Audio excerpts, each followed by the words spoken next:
하나님 말씀 봅니다. 하나님 말씀 열왕기상 11장 11절 말씀입니다. 열왕기상 11장 11절 한 절을 같이 읽도록 하겠습니다. 11장 11절 여호와께서 솔로몬에게 말씀하시되 내게 이러한 일이 있었고 또 내가 내 언약과 내가 내게 명령한 법도를 지키지 아니하였으니 내가 반드시 이 나라를 내게서 빼앗아 내 신하에게 주리라. 아멘. 오늘부터 열왕기상을 살펴보도록 합니다. 우리가 사무엘상하를 살피고 열왕기 이제 상을 살피기 시작하는데 이 열왕기상 그리고 역대기까지 다 이제 사무엘서와 열왕기 그다음에 역대기 이 세 권의 책은 모두 다윗 원약과 관계가 있는 그런 책이라고 하는 그런 공통점이 있습니다. 그래서 이 다윗 원약의 핵심이 무엇입니까? 다윗 왕권이 영원할 것이다. 그리고 그의 아들이 성전을 지을 것이다. 이것이 다윗 언약의 핵심인데 이건 이제 궁극적으로는 예수 그리스도를 통해서 이제 성취가 되는 거죠. 그래서 이 다윗 언약의 핵심이 이렇게 왕권이 영원히 지속될 것이다. 그다음에 성전을 그의 아들이 지을 것이다. 이렇게 이게 두 가지 내용이 핵심인데 이 다윗 언약의 핵심 중에 하나인 왕권이 영원히 지속될 것이다. 이 얘기가 열왕기와 관련이 되어 있습니다. 그래서 열왕기서는 왕들, 말 그대로 열왕기는 여러 왕들이라고 하는 그런 뜻입니다. 그래서 그 박현재 장로님이 그 열왕기서를 읽은 거 보고 막 무슨 역사책인가 싶어서 그런 얘기가 갑자기 생각나는데 어쨌든 이 열왕기서는 왕권과 관련된 거예요. 다윗 언약의 왕권, 그것과 관련된 책이고 역대기는 성전을 중심으로 해서 역대기는 기록이 됩니다.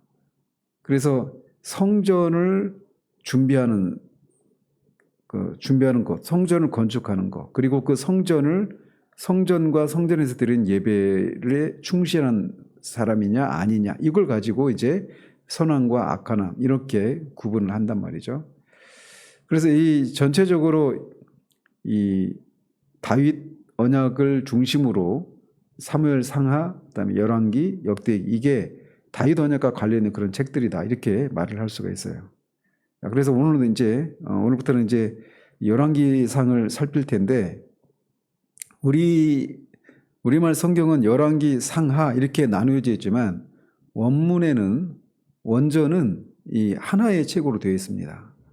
그때 그전에도 말씀드린 것처럼 사무엘 상하도 한 권의 책으로 되어 있는데 이거를 이제 두 개로 나눴다 이렇게 말을 하는데 말씀드렸는데 열왕기상도 마찬가지예요. 원래는 한 권의 책인데 이게 이제 그 구약을 헬라어로 번역한 성경이 있지 않습니까? 70인경이라고 하는 성경이 있는데 그 책에서 이제 이 사무엘도 그렇고 열왕기도 이렇게 두 권의 책으로 나눴단 말이죠. 우리말 성경도 그것을 따라서 열왕기 상하로 나눴고 제목은 원전의 제목을 따라서 여러 왕들이라고 하는 뜻의 열왕기 이렇게 지었습니다. 그리고 이게 언제 기록이 되었는가라고 볼 때 이 이스라엘이 포로로 잡혀간 이후부터 포로 생활에서 돌아오는 때 그 사이에 익명의 저자에 의해서 지어졌다. 이렇게 통상적으로 얘기를 합니다.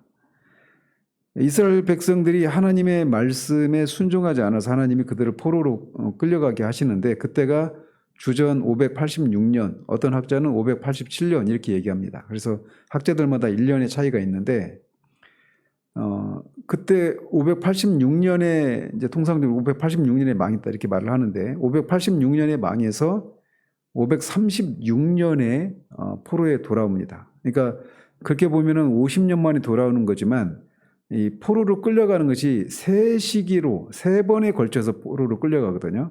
그래서 1차 포로 기간이 이제 주전 605년 이렇게 되어 있어서 총 70년의 포로 생활을 하다가 돌아옵니다. 예레미야의 선지자를 통해서 예언한 대로. 그래서 이 열왕기서가 기록이 된 시기는 주전 536년에 돌아오는데 포로 생활에서 그 앞과 또 포로로 끌려간 이후 그 사이, 그래서 주전 586년에서 주전 536년 그 시기 어느 시기에 이제 기록이 되었다 이렇게 말을 하죠. 근데 특별히 열왕기가 맨 마지막에 보면 여호야긴 왕이 1차 포로 때 잡혀갔던 이 왕이 포로 신분에서 해방되어서 왕의 지위를 높이는 이런 것으로 끝납니다.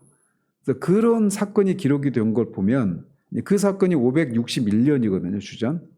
그래서 561년에서 포로에서 돌아오는 536년 그 사이에 이제 기록이 되었다 이렇게 말을 하고, 누가 기록을 했는가라고 할 때 유대인의 전승에 따르면 예레미야가 기록했다 이렇게 말을 하는데, 방금 말씀드린 것처럼 예레미야일 수가 없는 것이 여호야긴 왕이 포로에서 석방된 거 이것이 기록되어 있단 말이죠. 그래서 예레미야가 썼을 수는 없고 알려지지 않은 익명의 어떤 저자가 이 열왕기서를 기록했다 이렇게 통상적으로 알려집니다. 그러면 열왕기 책이라고 하는 것은 항상 어떤 집필 동기가 있지 않습니까? 열왕기서도 마찬가지입니다. 왜 그럼 열왕기서를 썼는가? 이제 보면 말씀드린 것처럼 이 이스라엘 백성들이 신정왕국 이스라엘을 그렇게 이제 세우고 나서 사울의 즉위로 이제 신정왕국 이스라엘이 시작이 되는데, 통일 왕국을 이룬 시기는 사울, 다윗, 솔로몬 이 3대에 불과합니다. 그래서 이 솔로몬 사후 그의 아들 르호보암 왕 때 남북 왕국으로 분열이 되고 맙니다. 그리고 이제 그래서 10지파로 구성된 북이스라엘, 그리고 나머지 2지파로 구성된 남유다가 공이 다 시기만 달리할 뿐 하나님의 택한 백성으로서 하나님의 말씀을 따라 순종하며 그렇게 살았어야 되지만 결국은 실패하면서 두 나라가 각각, 북이스라엘의 경우에는 주전 722년에 아수르에 의해서 멸망을 하고, 남유다의 경우에는 그보다 조금 150여 년 정도 뒤인 586년에 바벨론에 의해서 멸망을 하고 이제 포로로 끌려가게 되는 겁니다. 그런 역사적인 배경은 그래요. 그런 속에서 그렇게 하나님의 택한 백성인 이스라엘이 어쨌든 그래서 이 책은 이렇게 택한 백성, 선민인 이 이스라엘이 함락된 이후에 아직은 선민 국가가 형성되기 전에 그 암울한 시기에 이 열왕기서를 기록을 한 겁니다. 그래서 이제 그 집필 동기를 보면 이렇게 이스라엘 민족이 택한 백성임에도 불구하고 이렇게 이방에 의해서 멸망을 당하는 그 이유가 조상들의 죄 때문이다라고 하는 것을 이 독자들에게 보여주고자 하는 것입니다. 1차적으로는. 그래서 우리가 사무엘서를 살피면서도 그 후반부에 말씀을 드린 얘기이긴 한데, 왕국 시대의 역사를 기록하면서 신정왕국의 대리 통치자인 왕들의 행적을 중심으로 이 이스라엘 백성들의 죄를 그렇게 고발을 하면서 바로 그 죄 때문에 하나님의 심판을 받아서 이스라엘이 북이스라엘과 남유다가 멸망을 했다. 이 얘기를 이제 부각을 시키고 있는 겁니다. 그런 면에서 보면 구약의 그 직분 중에 왕들에게 찾아와서 그 왕의 죄를 지적하고 또는 이스라엘 백성들의 죄를 지적하고 그들을 하나님의 말씀으로 그들의 죄를 회개하고 하나님의 말씀으로 돌아오도록 촉구하는 일을 했던 직분자가 누굽니까? 선지자들이죠. 그래서 이 열왕기서는 선지자적인 입장에서 쓴 책이다 이렇게 얘기를 합니다. 이스라엘 백성들이 그렇게 멸망을 한 그 원인은 왕과 신종왕국의 대표자인 왕의 죄 그리고 이스라엘 백성들의 죄 때문이다. 이거를 촉구를 하는 거예요. 그래서 선지자들이 했던 일이 백성들의 죄를 지적하는 것과 또 그래서 하나님이 그 죄에 대해서 심판하실 것이다. 그리고 그러나 그 죄에서 돌이키고 회개하면 하나님이 복을 주실 것이다. 이게 선지자들이 전한 메시지를 아주 간단하게 압축을 하면 그런 내용들인데 이 열왕기서도 그런 선지자와 같은 그런 입장에서 이 책을 기록을 했다라는 거죠. 그래서 열왕기서는 선지자적인 그런 입장에서 쓴 책이다 이렇게 얘기를 하는 겁니다.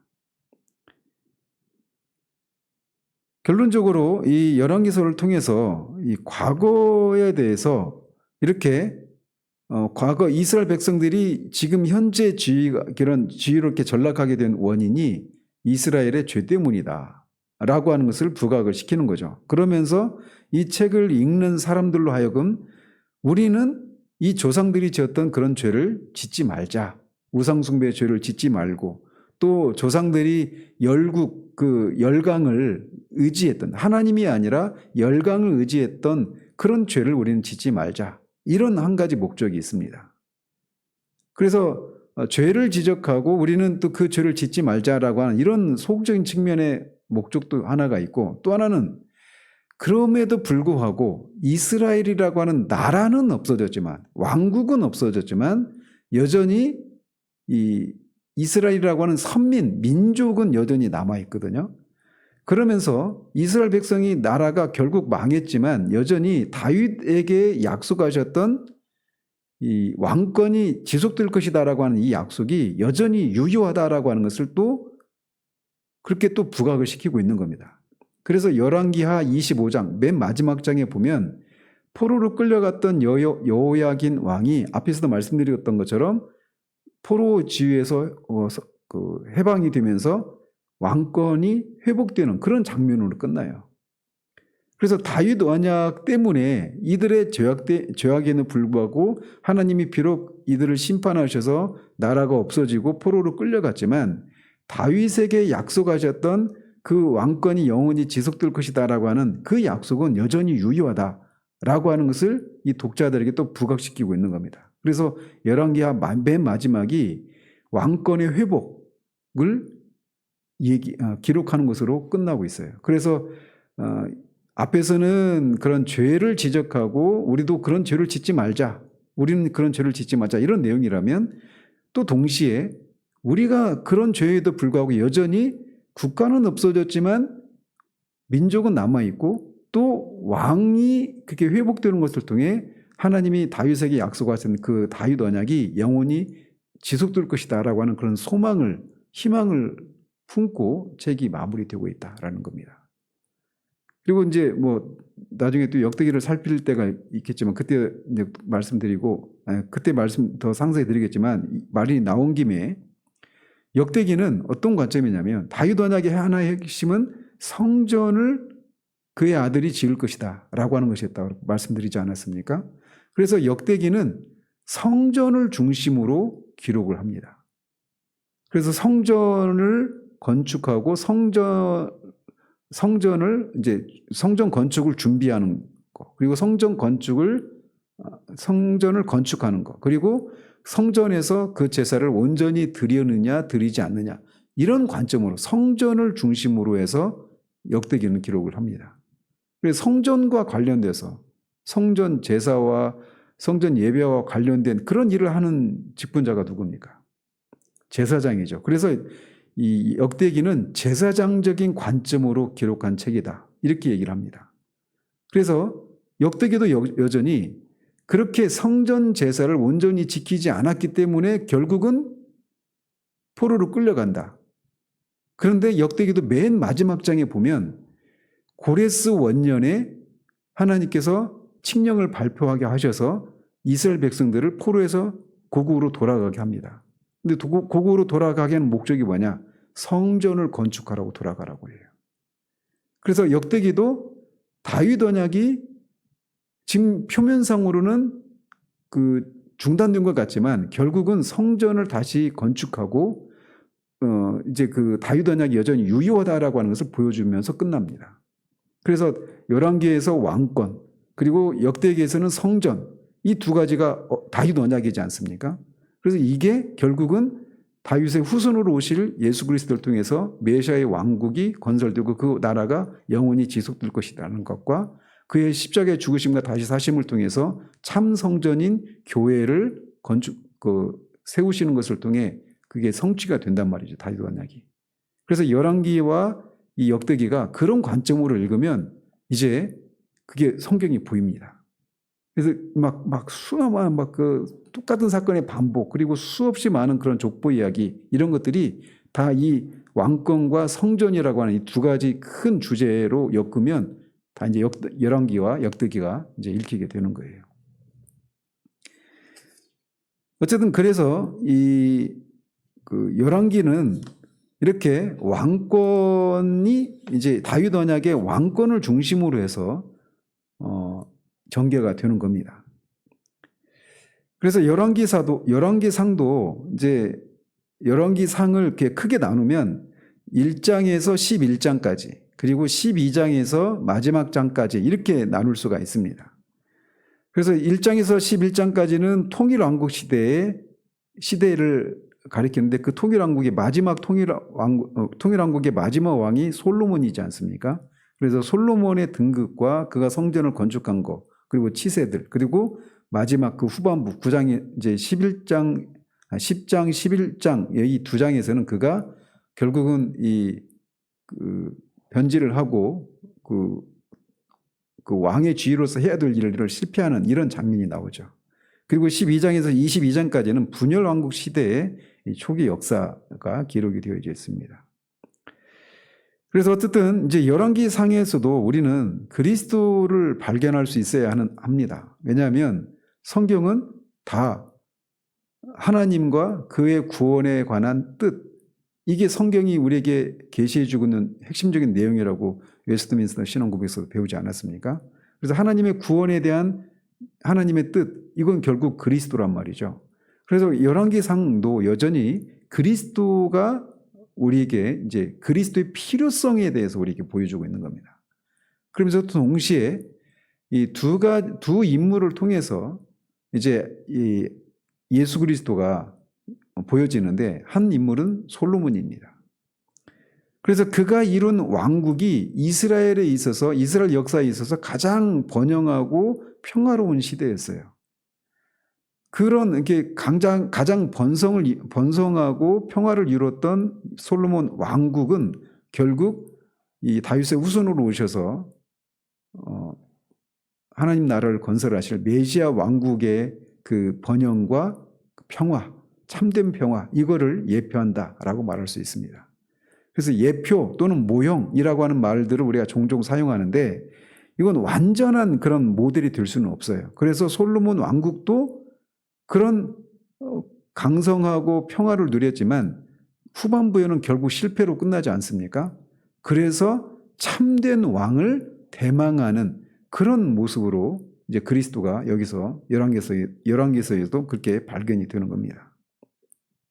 그리고 또 하나 인물이 있다라면 엘리야입니다. 엘리야는 갓 선지자나 나단 선지자의 경우에는 다윗이 하나님 앞에 그래도 어쨌든 하나님의 뜻에 순종하려고 했던 그런 선 왕이었기 때문에 그 두 선지자의 경우에는 굉장히 평화롭게 선지자 활동을 했다, 이렇게 말할 수가 있어요. 이에 비해서 이 엘리야 때는 에후 왕 때, 아합 왕 때 활동을 했던 선지자거든요. 이스라엘의 가장 악한 왕이 아합이라고 하는 왕인데 그때 활동했던 선지자가 엘리야입니다. 그래서 그 엘리야가 예수님이 오실 길을 예비하는 그런 어떤 선지자의 이런 모습이기도 하면서 그의 그 고난받는 그런 모습은 또 세례 요한과 또 예수님을 예표하는 그런 인물이다라고도 할 수가 있어요. 그러면서 이 열왕기서를 우리가 읽으면서 봐야 할 것은, 우리가 이걸 읽으면서 어떻게 이렇게 하나님의 은혜를 주셨는데 또 이렇게 타락하느냐. 이스라엘 백성들은 그렇게 그 하나님의 그 전 왕이 그렇게 하나님의 뜻에 순종하지 않아서 이런저런 하나님의 심판을 받았는데, 그런데 어떻게 또 이렇게 타락하고 또 그렇게 또 하나님 우상 숭배를 하고 또 하나님을 의지하지 않고 하는 이런 죄를 저지르느냐, 이런 관점으로만 읽어서는 안 됩니다. 열왕기서 전체를 통해서 이 성경 저자가 말해주고 싶은 건 뭐냐면, 인간의 전적인 타락이 얼마나 인간 스스로의 힘으로 해결할 수 없는 그런 문제인가라고 하는 것을 이스라엘 전체 역사를 통해서 독자들에게 말해주고자 하는 겁니다. 그래서 인간이 스스로의 힘으로는 구원에 이룰 수가 없구나라고 하는 것을 보여주고 있는 책이 열왕기서예요. 그래서 결국 누구를 바라보도록 하게 하느냐면 참 왕이신 예수 그리스도를 바라보게 하는 겁니다. 이스라엘 백성들에게 하나님께서 시내산 언약을 통해서 너희는 나의 백성이 되고 나는 너의 하나님이 되겠다라고 하는 그런 언약을 체결하지 않습니까? 근데 그리고 나서 이들이 가나안 땅에 들어와서 사사시대부터 포로로 끌려가기까지 전체 역사는 한마디로 실패한 역사다라고 할 수 있습니다. 그들이 하나님의 말씀에 충실했다라면 그들은 끝까지 하나님의 백성으로 남아 있었어야 했어요. 그런데 그들이 포로로 끌려갔다는 얘기는 결국 이들이 이스라엘 전체 역사는 하나님의 언약, 이 시내산에서 모세를 통해서 주셨던 그 언약, 옛 언약을 지키는데 실패했다라고 하는 평가를 내릴 수밖에 없단 말이죠. 그래서 결국은 옛 언약이 아닌 새로운 언약이 필요하다라고 하는 것을 이 이스라엘의 전체 역사의 실패한 역사를 통해서 독자들에게 그것을 보여주고 있는 겁니다. 그래서 이스라엘 역사를 읽을 때 그것을 볼 수 있어야 돼요. 인간이 얼마나 전적으로 타락했고 그 상태에서 스스로 벗어날 수 없는 전적으로 무능력한 존재인가. 그래서 하나님이 이스라엘 백성들에게 주셨던 그 옛 언약, 이것이 결국은 이 옛 언약을 인간이 스스로 지켜서 구원에 이룰 수 없고 개인적으로는, 그리고 나라적으로는 하나님의 백성으로 남을 수가 없구나, 이거를 보여주는 거예요. 실패 사례를 통해서. 그래서 결국은 새 언약이 필요하고 이 인간이 개인적으로든 국가적으로든 그런 무능력한 상태에서 구원받기 위해서는 그 밖에 있는 그런 율법이 아닌 마음에 새겨진 그런 율법, 마음의 율법이 새겨지는 그런 일들이 있어야 된다라고 하는 그런 필요들을 이제 독자들에게 보여주고 있는 겁니다. 그런 면에서 열왕기서는 그런 사례들을 우리에게 보여주고 있어요. 그래서 이스라엘 백성들이 결국은 실패했다. 그들의 죄 때문에 실패해서 포로로 끌려갔다. 이렇게 되어 있는데 앞에서도 말씀드린 것처럼 그럼에도 불구하고 하나님이 이스라엘 백성들을 영원히 내치지는 않으신다라는 겁니다. 열왕기하 25장 그 마지막에 여호야긴 왕이 포로에서 회복이 되는 그런 것을 통해 하나님이 언약을 다윗에게 맺은 그 언약에 충실해서 그 남은 자들을 통해서 결국은 예수님이 오게 하셔서 그 다윗 언약을 성취하게 하시고, 또 역대기의 그 마지막 장면에서 성전을 짓도록 고레스 왕을 통해서 칙령을 발표하게 하는 것을 통해 이스라엘 백성들이, 포로에서 돌아온 이스라엘 백성들이 성전을 건축하고 궁극적으로는 참 성전으로 오신 예수님, 그리고 그의 죽으심을 통해서 참 성전인 교회를 건축하게 하시는, 교회를 이렇게 세우게 하시는 그 하나님의 언약이 얼마나 성실하시고 신실하신가라고 하는 것을 독자들에게 보여주고 있는 겁니다. 그래서 이 열왕기서도 역시 우리가 읽으면서 정말 예수 그리스도가 아니면 우리 인간에게는 아무런 소망이 없구나라고 하는 것을 여실히 보여준다라고 할 수 있습니다.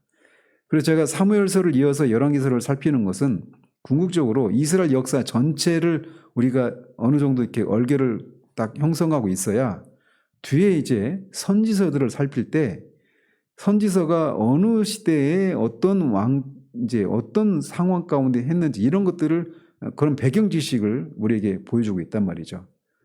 제가 이제 막 정말 이렇게 강의하고 싶은 막 선지서들이 많습니다. 제가 개인적으로는 제가 이사야서를 되게 좋아하거든요. 개인적으로. 이사야서를 막 하고 싶은 마음이 있어요. 그래서 이제 아마 내년까지 해서 내년 하반기까지 하면 열왕기 상하가 끝날 것 같고 그 뒤에 이제 뭐 하나님 인도하시면 따르겠지만 이사야서나 이런 선지서들을 이제 그 뒤에 이제 강의를 시작하려고 합니다. 그래서 어쨌든 이 열왕기서를 보면서 우리에게 예수님이 이게 그냥 단지 이스라엘이라고 하는 믿지 않는 사람들이 그런 얘기를 많이 하지 않습니까? 우리나라 역사도 우리가 모르는데 왜 다른 나라의 역사를 우리가 공부해야 되느냐? 왜냐하면 이 민족을 통해 우리의 구원자 예수님이 오시게 되었고 예수님이 오셔야만 했던 그 이유가 무엇인가?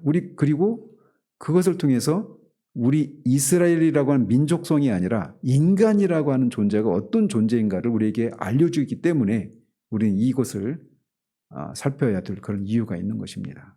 모쪼록 이 열왕기서를 보면서 우리 안에서 인간이 얼마나 소망이 없는 존재인가에 대한 그런 깊은 절망과 함께 그런 우리를 위해서 예수님이 오셔서 하신 일들이 얼마나 크고 얼마나 큰 은혜인가라고 하는 것을 우리가 새삼 발견할 수 있는 그런 은혜가 있기를 바랍니다. 기도하겠습니다. 하나님 아버지, 이제 또 열왕기서를 우리가 살피어가기 시작합니다.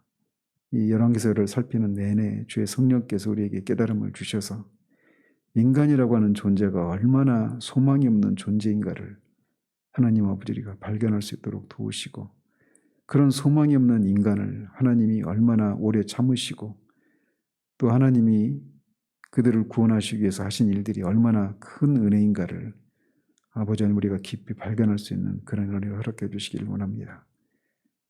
밤이 깊으면 깊을수록 그 밤하늘에 빛나는 그 별이 더욱더 찬란하게 빛나는 것처럼 인간의 그 절망스러운 상황 가운데서 하나님이 그런 인간에게 베푸신 구원의 은혜가 얼마나 큰지를 우리가 다시금 발견하여서 우리에게까지 이어져 온 이 구원의 은혜가 얼마나 크신 은혜인가를 다시금 확인하고 이스라엘이 실패했던 그 실패를 우리가 반복하지 않고 우리에게는 성령님이 우리 안에 내주하신 것을 통해 실패하는 삶이 아니라 하나님께 순종하고 승리하는 그런 삶을 살아내는 우리들 될 수 있도록 이 말씀을 통해 우리에게 그런 깨달음을 더해 주시기를 원합니다.